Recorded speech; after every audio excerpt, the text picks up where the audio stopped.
Today I am so excited to share with you one of the earliest blooming shrubs in my spring garden. This is Walter's Viburnum.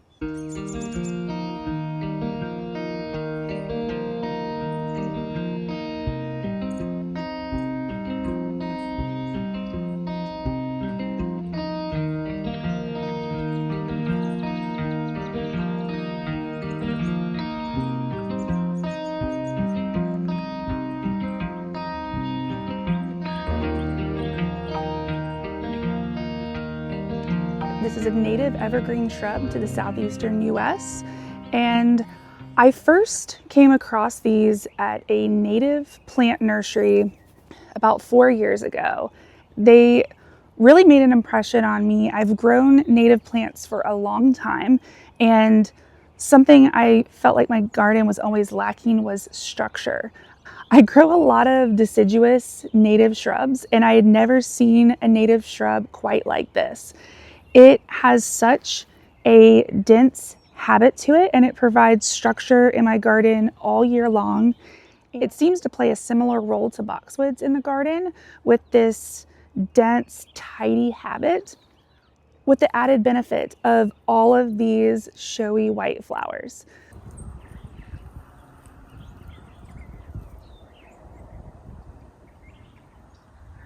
The straight species of Walter's Viburnum can get 10 to 15 feet tall.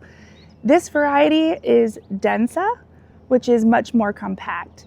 It's in that 3 to 5 foot range and makes a great hedge or even foundation planting. And I have another variety in my front garden that's a little bit smaller called Raulston hardy Viburnum, and I will show you that as well. But really, it's such a versatile plant. And I just love it so much. I mean, look at these flowers. I mean, so pretty.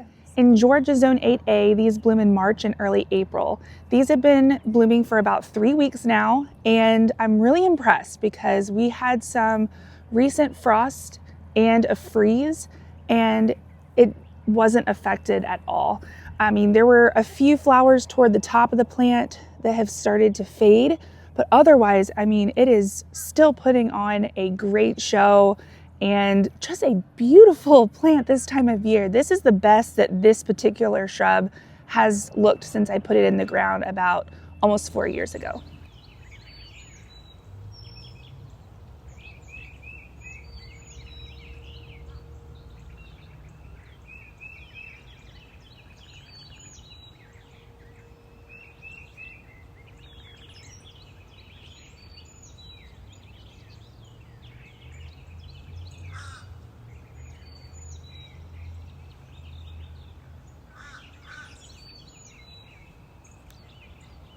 You may have noticed that this plant doesn't have many flowers on it this season, and that is because I noticed scale on it last April and had to cut out this portion of the shrub and then released ladybugs onto the plant to hopefully kill any remaining insects on the plant. So this shrub blooms on old wood, and that is why you don't see many flowers on this one. They're more toward the top of the plant where there wasn't any scale damage. Here's a close-up of the leaves on the shrub. You can see here how they kind of have that small, dense boxwood-like look to them, but just really amazing plants overall.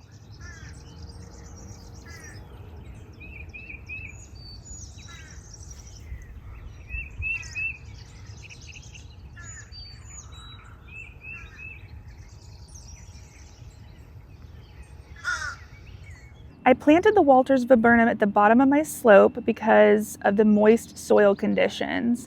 They do really well in this environment, and besides the few branches on this one that I removed for the scale and a couple suckers that I removed earlier this spring, these are virtually no maintenance. I don't prune them, especially because they bloom on old wood.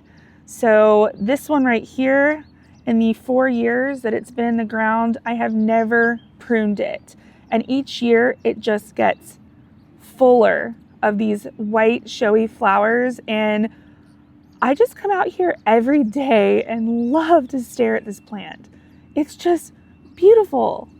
I just love it. This variety is Raulston hardy. It is on the smaller side. It's a great foundation plant for that reason, and it gets a little bit wider than tall. These have been in the ground for about 3 years now, and they're about a little above my knee, so just a few feet tall and a little bit wider than that. And you can see still very showy, just like the other ones. I will also see some sporadic flowers on these through the summertime and even into fall. So, but this is the season for the big flower display. So this one, like I said, a great foundation plant because you can keep it at a height below windows. Here's another one here.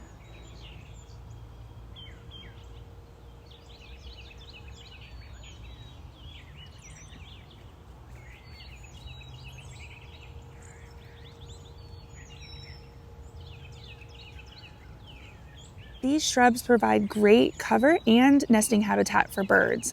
Last year we had some birds nest in it, and this year we've already had some activity around them. We've had song sparrows, brown thrashers, and mockingbirds checking them out. So really excited about that. And of course, all these white showy flowers are wonderful for the pollinators of all types: wasps, flies, bees, all the things. So it's really just a great all-around plant, and it's become one of my favorites here in the Southeast.